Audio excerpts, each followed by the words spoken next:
This is the story of a man named Stanley. Stanley worked for a company in a big building where he was employee number 427. Employee number 427's job was simple. He sat at his desk in room 427 and he pushed buttons on a keyboard. Orders came to him through a monitor on his desk, telling him what buttons to push, how long to push them, and in what order. This is what employee 427 did every day of every month of every year. And although others might have considered it soul-rending, Stanley relished every moment that the orders came in, as though he had been made exactly for this job. And Stanley was happy. And then one day, something very peculiar happened. Something that would forever change Stanley. Something he would never quite forget. He had been at his desk for nearly an hour when he realized that not one single order had arrived on the monitor for him to follow. No one had showed up to give him instructions, call a meeting, or even say hi. Never in all his years at the company had this happened, this complete isolation. Something was very clearly wrong. Shocked, frozen solid, Stanley found himself unable to move for the longest time. But as he came to his wits and regained his senses, he got up from his desk and stepped out of his office.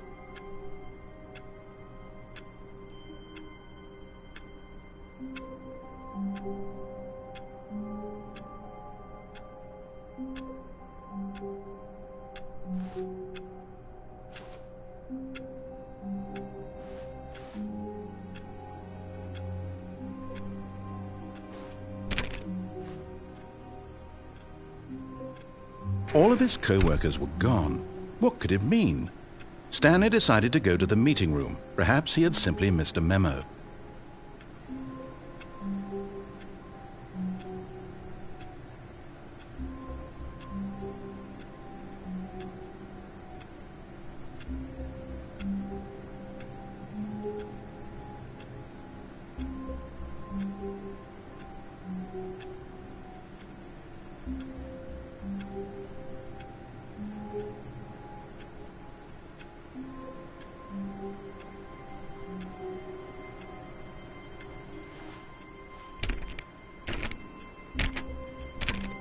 Oh, please.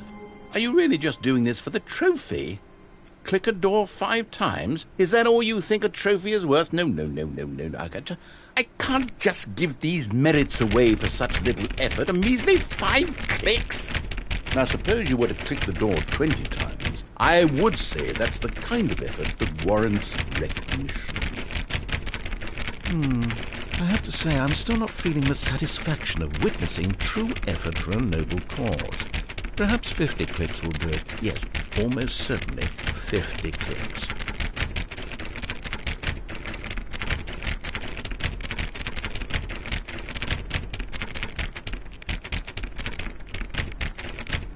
No, I'm still not feeling it. I want this trophy to have meant something. It has to be a true reward for valiant effort. I want to see some hustle, Stanley. I want to see commitment, a willingness to go all the way no matter the cost. Why don't you go put 20 clicks into door number 417?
Oh, great. Now, go click a few times on door 437.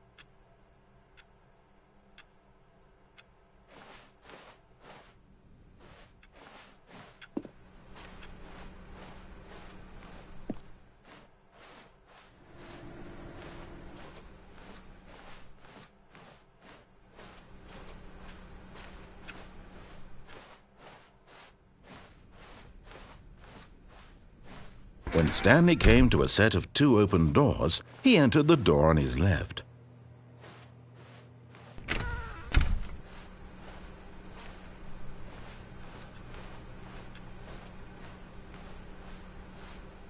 Yet there was not a single person here either. Feeling a wave of disbelief, Stanley decided to go up to his boss's office.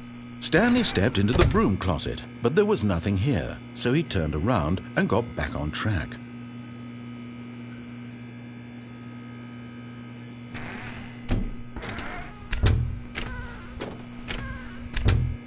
There was nothing here. No choice to make, no path to follow, just an empty broom closet. No reason to still be here.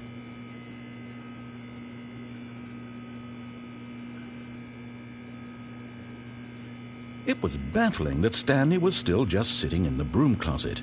He wasn't even doing anything.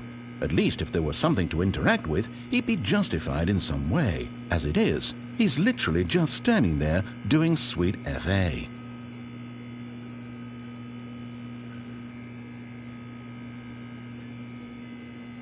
Are you really still in the broom closet? Standing around doing nothing? Why? Please offer me some explanation here. I'm genuinely confused.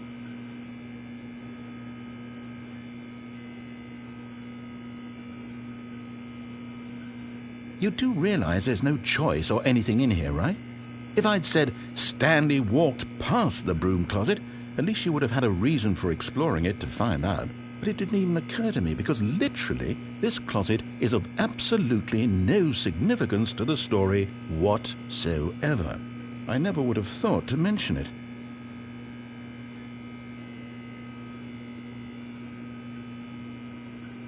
Maybe to you this is somehow its own branching path. Maybe when you go talk about this with your friends you'll say, "Oh, did you get the broom closet ending? The broom closet ending was my favorite." I hope your friends find this concerning.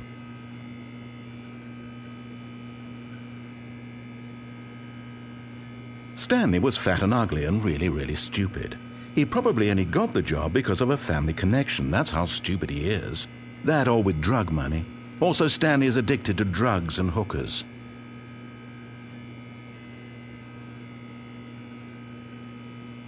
Well, I've come to a very definite conclusion about what's going on right now. You're dead.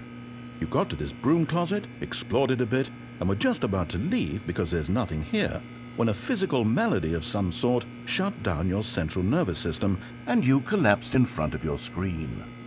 Well, in a situation like this, the responsible thing is to alert someone nearby so as to ensure that your body is taken care of before it begins to decompose. Hello? Anyone who happens to be nearby? The person at this computer is dead. They have fallen prey to any number of your countless human physiological vulnerabilities. It's indicative of the long-term sustainability of your species. Please remove their corpse from the area and instruct another human to take their place, making sure they understand basic first-person video game mechanics and filling them in on the history of narrative tropes in video gaming, so that the irony and insightful commentary of this game is not lost on them. All right, when you've done that, just step out into the hallway.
Ah, second player. It's good to have you on board. I guarantee you too.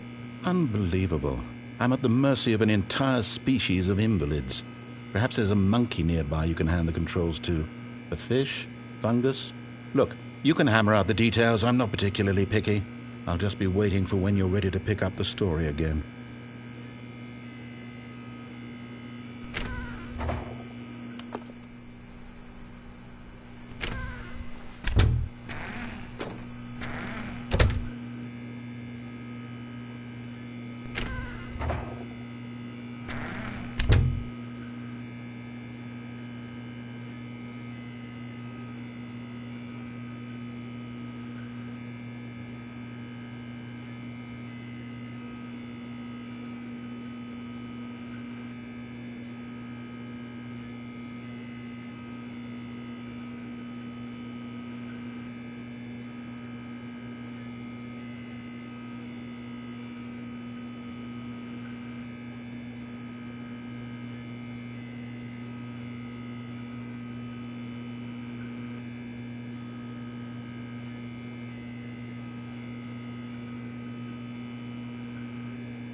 Coming to a staircase, Stanley walked upstairs to his boss's office.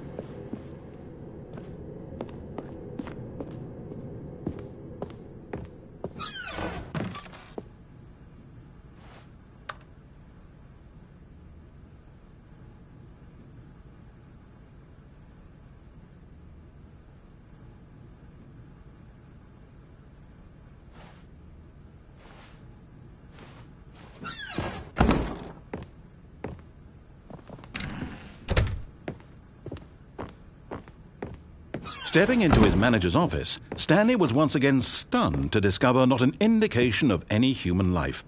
Shocked, unraveled, Stanley wondered in disbelief who orchestrated this, what dark secret was being held from him. What he could not have known was that the keypad behind the boss's desk guarded the terrible truth that his boss had been keeping from him, and so the boss had assigned it an extra secret PIN number, 2845. But of course, Stanley couldn't possibly have. Yet incredibly, by simply pushing random buttons on the keypad, Stanley happened to input the correct code by sheer luck. Amazing. He stepped into the newly opened passageway.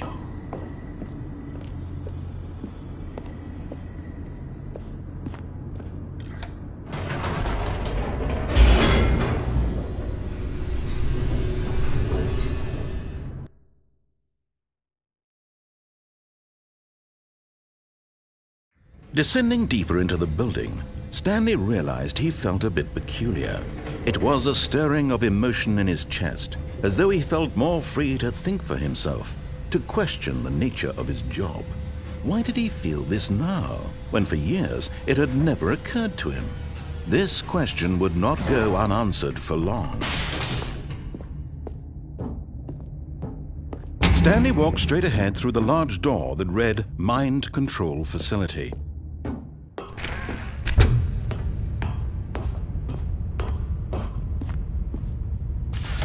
The lights rose on an enormous room packed with television screens.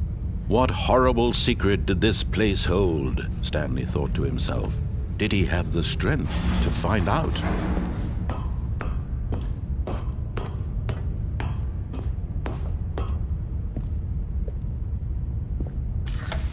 Now the monitors jumped to life, their true nature revealed.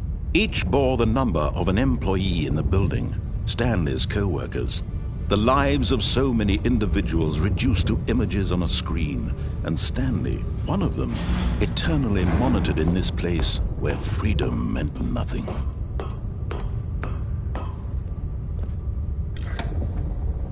This mind control facility, it was too horrible to believe. It couldn't be true. Had Stanley really been under someone's control all this time? Was this the only reason he was happy with his boring job? That his emotions had been manipulated to accept it blindly?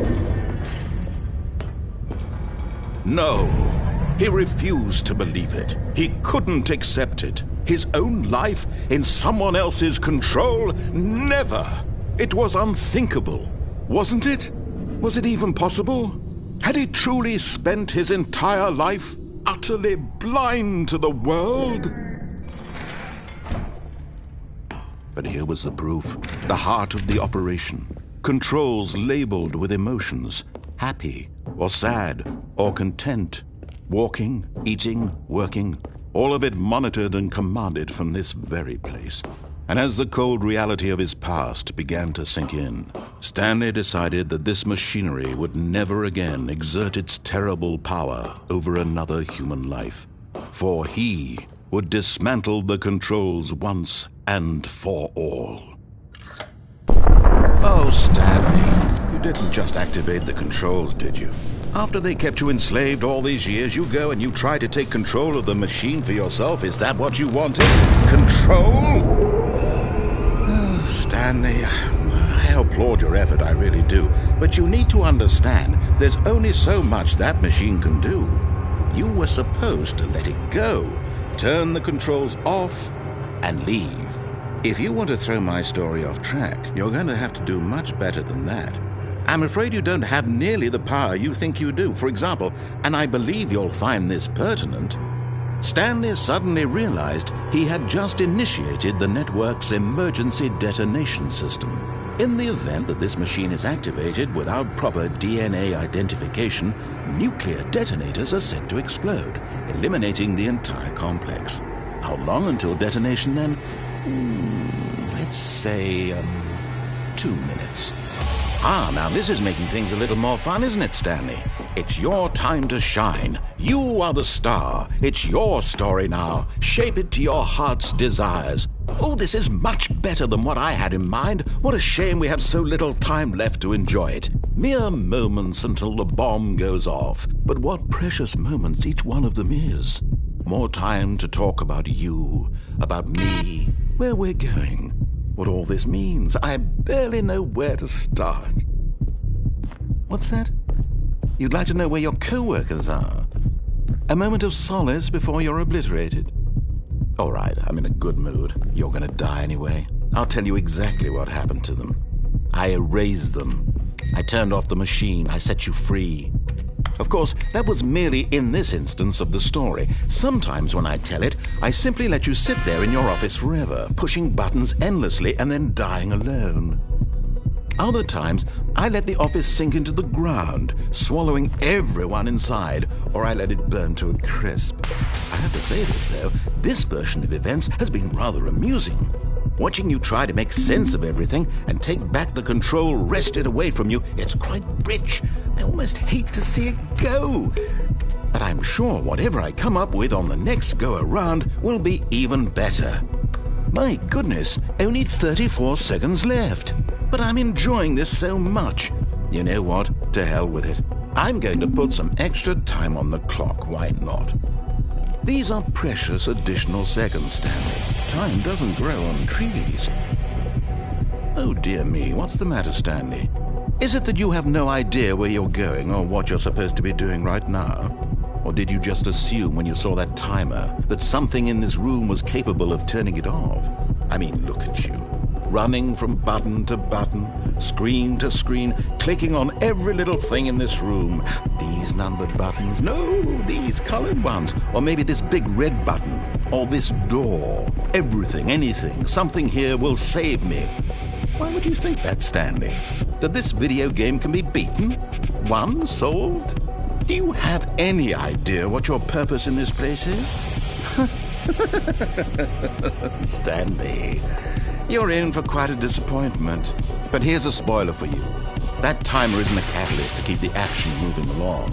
It's just seconds ticking away to your death. You're only still playing instead of watching a cutscene because I want to watch you for every moment that you're powerless. To see you made humble. This is not a challenge. It's a tragedy. You wanted to control this world, that's fine. But I'm going to destroy it first, so you can't.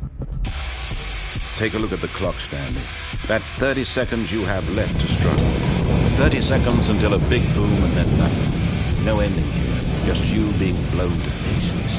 Will you cling desperately to your frail life, or will you let it go peacefully? Another choice.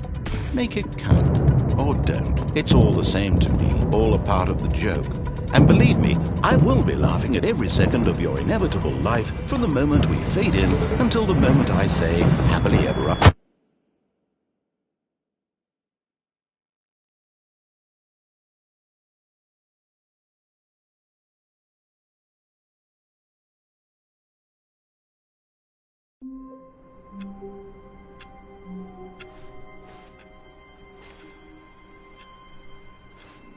All of his co-workers were gone.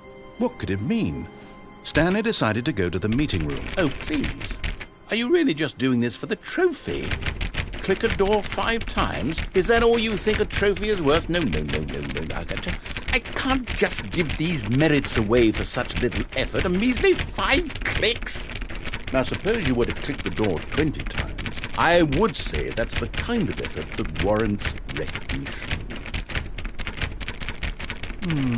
I have to say, I'm still not feeling the satisfaction of witnessing true effort for a noble cause. Perhaps 50 clicks will do it. Yes, almost certainly 50 clicks.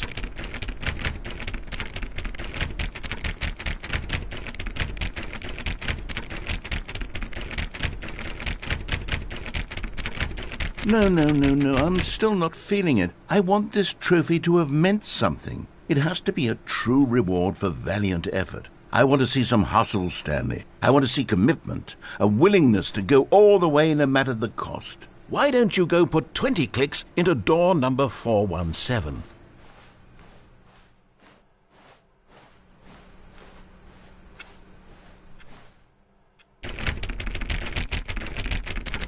Oh, great. Now, go click a few times on door 437.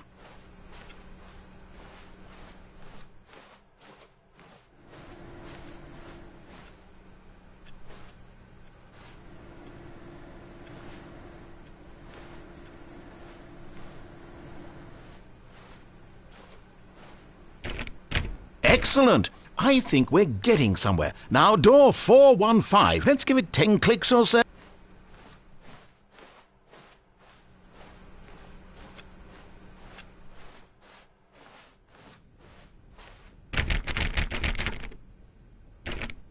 Now, back to door number 437.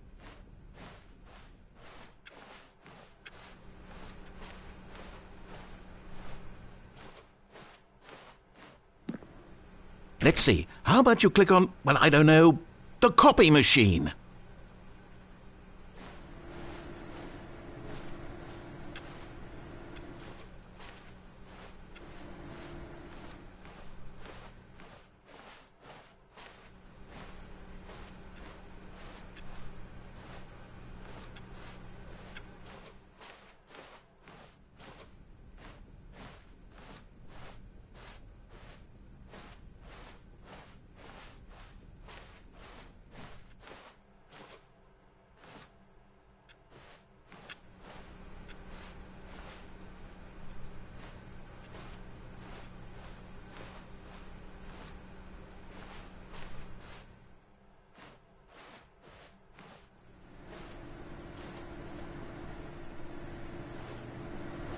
All right, back to room 417. I'm really feeling it now. I think we're getting somewhere.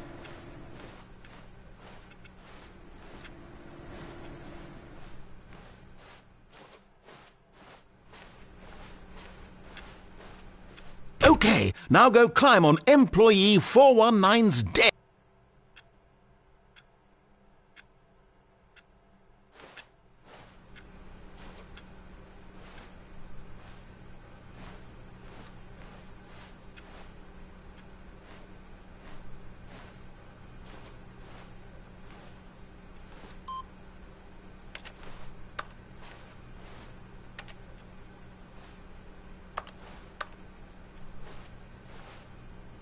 Yes! This is great! You're putting it all on the line, Stanley. I like that. All right, let's keep it up. Go give me a few clicks on door 416.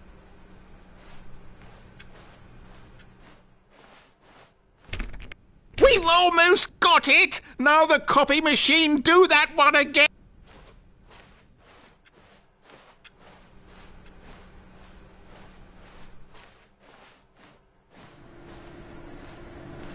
Finish it off, Stanley! 5 clicks on door 430.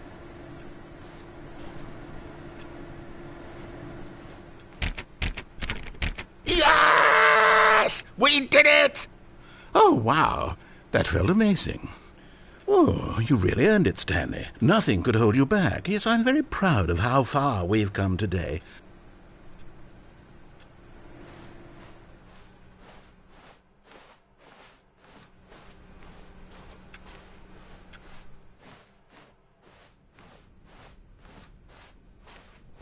When Stanley came to a set of 2 open doors, this was not the correct way to the meeting room, and Stanley knew it perfectly well. Perhaps he wanted to stop by the employee lounge first, just to admire. Ah, yes, truly a room worth admiring. But eager to get back to business, Stanley took the first open door on his left. Stanley was so bad at following directions, it's incredible he wasn't fired years ago.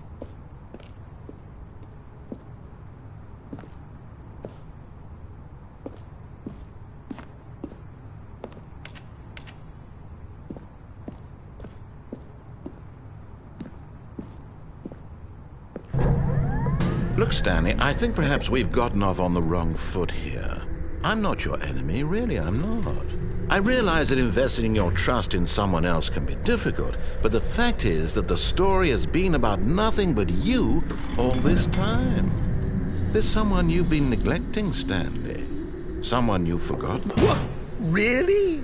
I was in the middle of something. Do you have 0 consideration for others? Are you that convinced that I want something bad to happen to you? Why, I don't know how to convince you of this, but I really do want to help you, to show you something beautiful. Look, let me prove it. Let me prove that I'm on your side. Give me a chance.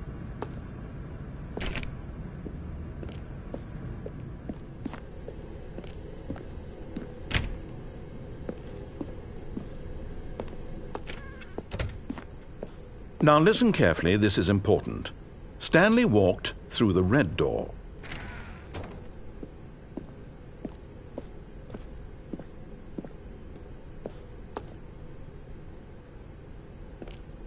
Oh, thank God you are willing to listen to me. Do you see that I really have wanted you to be happy all this time? The problem is all these choices. The 2 of us always trying to get somewhere that isn't here. Running and running and running, just the way you're doing right now. Don't you see that it's killing us, Stanley? I wanted to stop. We would both be so much happier if we just stopped. And I think I have a solution. Here, let me show you.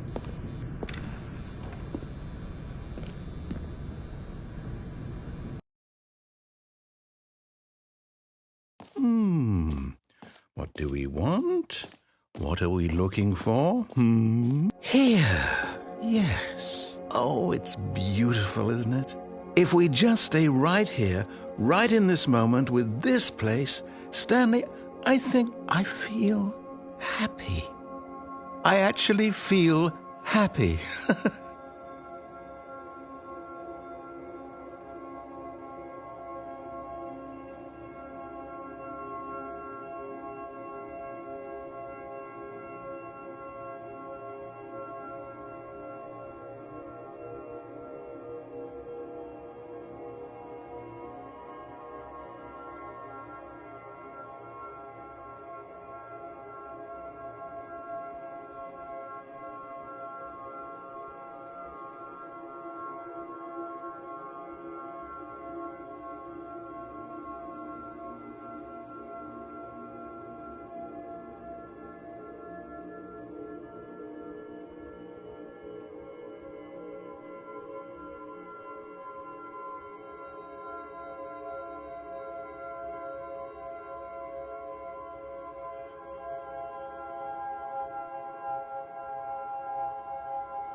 No, wait.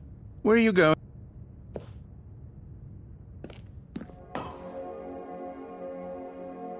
Right. Where were we?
Oh no! Stay away from those stairs. If you hurt yourself, if you die, the game will reset. We'll lose all of this. Please, no, Stanley, let me stay here. Don't take this from me. Please, Stanley, think about what you're doing. No! Oh, thank God. You lived. You had me worried there for a moment. Now, can we please get back to the other room?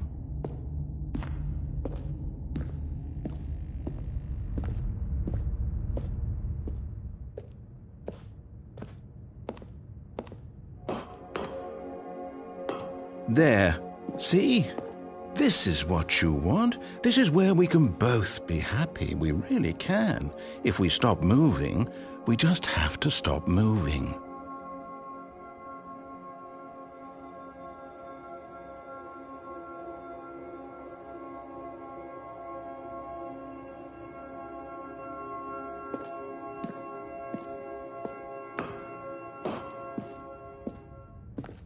Stanley, go back. There's nothing good that can come from this.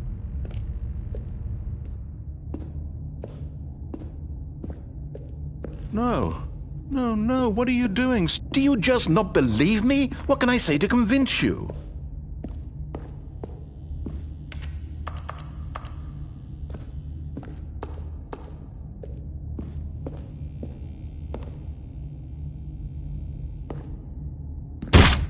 Stanley, let's go back to the other room. Can you do that for me? My God, is this really how much you dislike my game? That you'll throw yourself from this platform over and over to be rid of it? You are literally willing to kill yourself to keep me from being happy.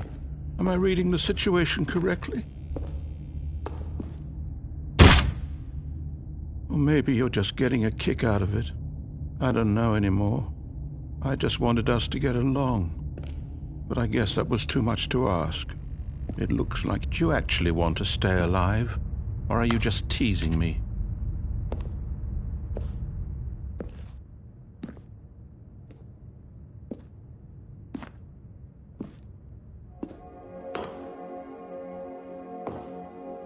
I wanted us to be happy here, Stanley. I really did. I still thought that was possible.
Is it over? It's going to restart, isn't it? I'm going back.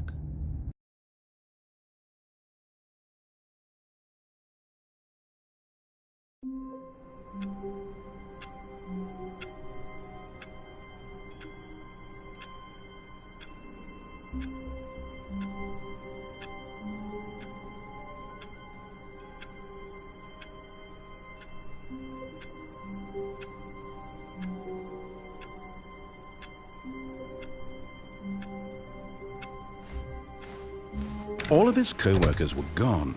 What could it mean? Stanley decided to go to the meeting room. Perhaps he had simply missed a memo.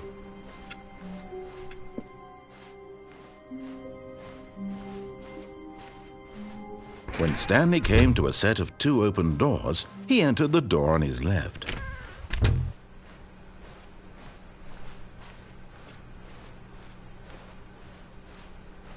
Yet there was not a single person here either.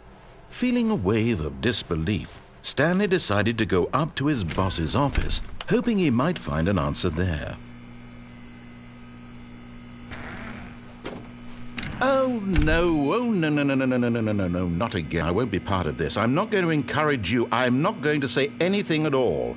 I'm just going to be patient and wait for you to finish whatever it is you enjoy doing so much in this room. Please take your time.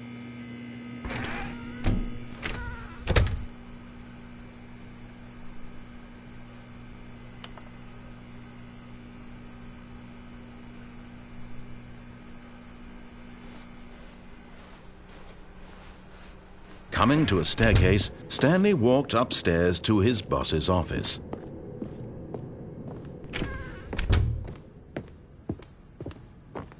Stepping into his manager's office, Stanley was once again stunned to discover not an indication of any human life. What could it mean? Stanley wondered aloud to nobody. He began wildly tearing through papers on the boss's desk, pulling books off the shelf, looking behind paintings, desperate for clues to his situation. But his attention was caught by a keypad behind the boss's desk. What could its purpose be? In fact, this keypad guarded the terrible secret that lay buried below his feet. And so the boss had assigned it an extra secret PIN number, 2845. But of course, Stanley couldn't possibly have known this. Yet incredibly, by simply pushing random buttons on the keypad, Stanley happened to input the correct code by sheer luck. Amazing. He stepped into the newly opened passageway.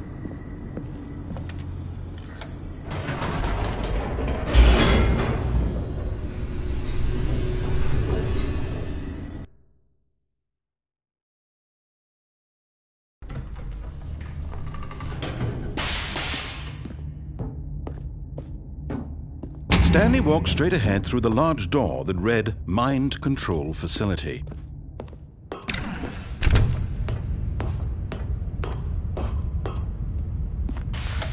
The lights rose on an enormous room packed with television screens.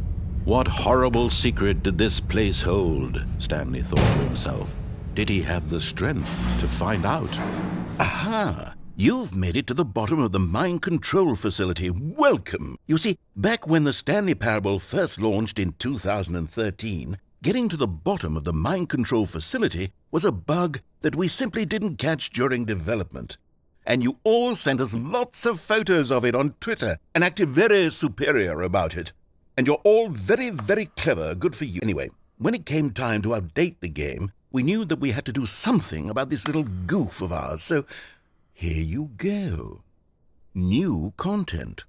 You can call it the bottom of the mind control room ending, if that enhances your perception of the value of these updates. Isn't that what you crave? New content? Always more content, more content, more.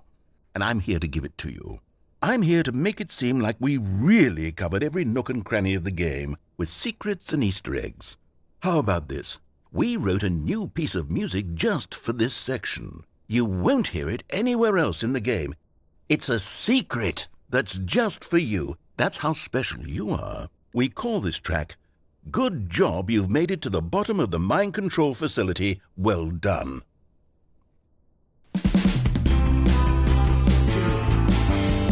Good job, you did it. Good job. 3, 2, 1. Good job, you made it to the bottom of the mind control facility. You jumped on the catwalk. You should have been careful. You should have been careful. It used to be a bug, but now it's an ending. Now it's an ending. I believe in you. I believe in your ability to cross this barrier and chase your dreams. But railings don't mean anything. Good job, you did it. Good job, you did it. Good job, you did it. Good job, you did it. Good job, you did it. Good job, you did it. Good job, you did it. Good job, you did it. Good job, you did it. Good job, you did it.